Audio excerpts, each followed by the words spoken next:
What was your first memory of a knife in your life? My first memory of a knife in my life was seeing him in the drawer in the house, watching my mother cooking. That was my first memory. I have not just been stabbed once, I've been stabbed a few times. You don't even know you've been stabbed. Your adrenaline is pumping. Your body feels heavy. You're afraid. God went through my mind. My children, so. This is what I believe was my first stab wound to my head while I was working on the door nightclub in Cardiff Bay. It destroyed my tricep at first, so it was painful for a long time. Small, but it was still, if I didn't do what I did, maybe it would be worse. A few minutes later I realized it was stabbed when I saw all the blood and I saw the jacket was cut open. When my son was stabbed, a long time ago, I don't know, it just made me feel very different. It made me feel like the things that I love the most in my life, which is my children, can be taken from me, so maybe I should do something. Today we're going to go to a location down in the bay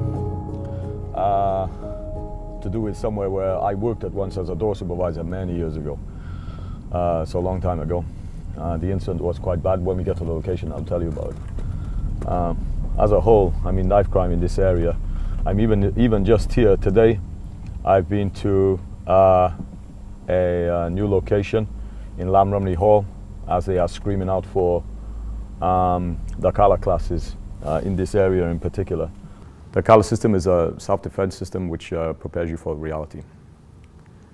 It's difficult from start to finish, just like the real situation. We study reality, which gives us a chance in reality. And people often say to me, James, what do you think the issue is? It's an amalgamation of things. Okay, it comes down to home living lifestyles.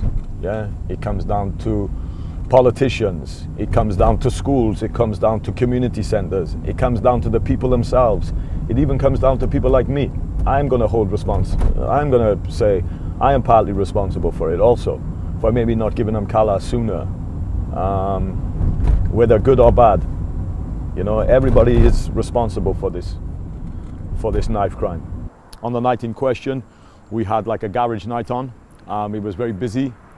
Lots of people from lots of different areas around Cardiff, and I was on one of my regular patrols inside the club. I worked in a store in town, and we were having a Coke in the bar, and I saw a door supervisor having some trouble, and I just went to help him. I don't know what it was. I was just young. I was almost 20, and I helped him, and it didn't end great for the others. It didn't end great for us at the time, but that's where I started. The next day I started on the door. They said, "You fancy doing the job?"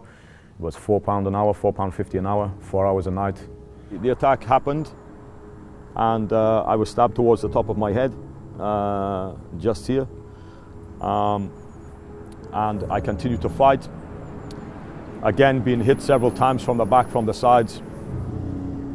I managed to escape over one of the bars into another part of the club which was empty. Got down to the front door to try and get sort of assistance, but at the same time they had been attacked there. So one of the door supervisors had been hit, had an injury to his jaw. Another door supervisor was hit, had an injury to his nose. And yeah, it was important for you to work with the regular team because you knew they were watching your back. You knew they would support you no matter what the situation was. So yeah, it was. It's very important to the job. Many will tell you now. And we used, you know, unfortunately, heavy violence to stop them. But we needed to. Some people turn around and say, how do you deal with knife crime? How do you deal with somebody who's attacking you with a knife or whatever? There's no other way, unfortunately. You can't talk your way out of it. Catch! Bam! The person will not wait for you. Why you fucking hesitate? How we train people, we get them as close to reality as possible in order for them to survive that reality. You know, if you have a broken hand in the fight, do you think the attacker will give you discount? You think he will say, oh, no problem, you can go easy? No! We incorporate defense against a stick, defense against a punch, defense against the knife, defense against the gun, defense against multiple attackers. And when the person attacks us, it's not choreographed. It's not made up, you do this, you do this, you do this. The person is just told to attack you, however, and we defend using the color system, and we survive the situation. Doesn't matter the experience, boom, I go straight back to being a student once I'm attacked. You become a student again of the reality. We don't know what's going to happen, if only. The future is not good. It's not going to be pretty, not pretty now, not pretty in the next 10 minutes. I don't know how to describe it without, I want to keep it right, I want to keep it true. They are too easy. They are too easy on the punishment. A friend of mine stabbed in the chest not long back. And just because there was a story that they didn't give statement or they didn't cooperate with the police, and what the attacker had, I think, 20 months in prison. They had all the information. You use a knife in a crime, you stab somebody in the chest.